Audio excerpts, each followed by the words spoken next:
Sometimes life breaks us, not to destroy us, but to teach us how to rebuild from the pieces. Today's story is about an old clockmaker who lost everything he had, only to discover that even when time seems to stop, life is quietly waiting for us to start again. If this story touches your heart, please remember to subscribe. Every week we share inspiring stories to help you learn English and grow stronger from life's lessons. In a quiet corner of a small European town, surrounded by cobblestone streets and old buildings, there lived a man named Elias, known by everyone as the Clockmaker. For over 40 years, his gentle hands had repaired the town's clocks, from the grand bell tower that echoed across the valley to the smallest pocket watches that soldiers carried home from war. His shop was tiny but magical, filled with the ticking of hundreds of clocks, their rhythms overlapping like heartbeats. People said that time itself lived inside Elias's shop. But one winter night, everything changed. A sudden fire, caused by a faulty candle, swept through the shop. By morning it was gone. Every clock melted, every memory turned to ash. When Elias arrived, he didn't cry. He simply stood in silence, watching smoke drift through the cold morning air. He had spent his entire life fixing time, but now time had stopped for him. Days turned into weeks. Elias stopped working. He spent his days sitting on a wooden bench near the town square, watching the big church clock, the one he had repaired years ago, strike every hour without him. People passed by, offering small nods or glances of pity. But Elias barely noticed. His eyes had lost their light. Then one cold evening, a small boy named Leo approached him, holding something tightly in his mittened hands.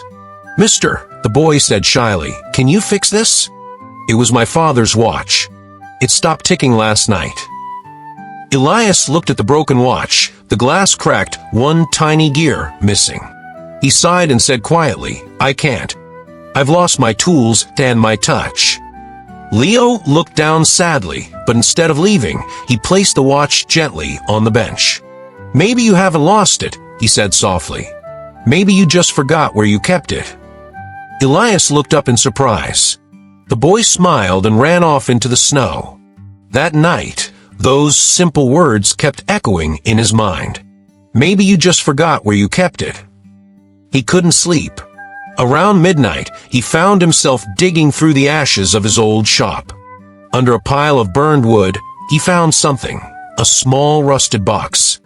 Inside were a few tools, half melted, but still recognizable. With trembling hands, he took the broken watch and began working by candlelight. He replaced gears, adjusted springs, polished glass. It took 2 long nights. When he finally wound it, the watch ticked again, soft, steady, alive. Elias smiled. After months of silence, time had found its voice again. The next morning, he found Leo in the square. "It's fixed," Elias said, handing him the watch. Leo's face lit up like sunshine breaking through clouds. "You fixed it." "Thank you, sir." From that day on, something in Elias changed.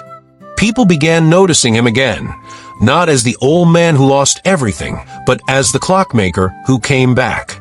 Soon, villagers brought him their broken watches and clocks. The sound of ticking filled his home once more, but this time, each tick felt like a heartbeat, a sign of life returning. Years later, when someone asked how he found the strength to start again, Elias smiled and said, "When everything stops, that's not the end. It's time to begin again." Life may break you, but remember, broken doesn't mean finished. It means there's space for something new to begin ticking inside you. So when your dreams fall apart or your purpose fades, listen closely. Because sometimes, even in silence, time is whispering, "It's not over yet."